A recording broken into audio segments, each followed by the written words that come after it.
Lambinga? Lambinga ba yan? Kasili. Parang kasili. Yung madulas. Kasili. Ito. Hindi lumalabas. Mahaba yan ah. Oo. Hindi lumalabas.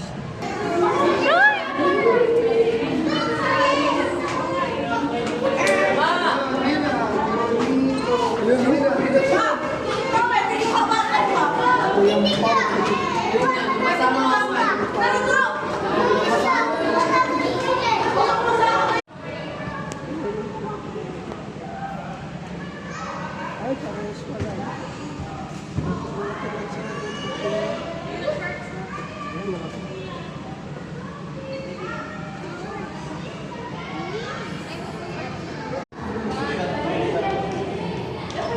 Doon tayo sa may ano ba yun, Dime Park ba yun? Basta?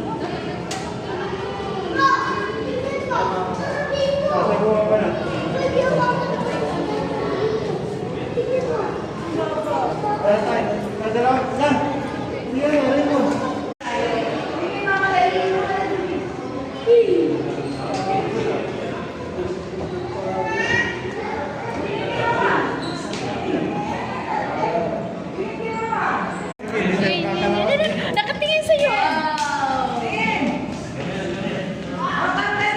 Hawakan mo yung mga isda. Ang mong takutin, Ronji. Doon ka sa bila. Ay, wag ka na. You know? Yan, nice one. Nice one. Agad? Oh. Ronji, tinatakot kasi. Ganyan lang ako. Lagay mo na.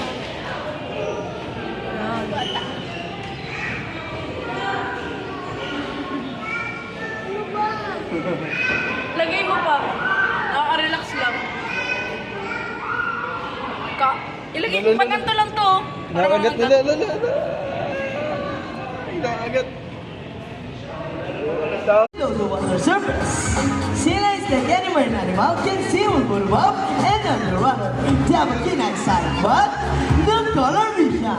In the wet, turn up with water skills to shore. Lots of interest in tide pools and have a preference for activity guests. They have excellent climbing abilities, which can exceed the scale. Rocky clams. Well, check this out. Surely strong front flippers. And now, let's talk about the swimming ability. And let's start with yet the smart task.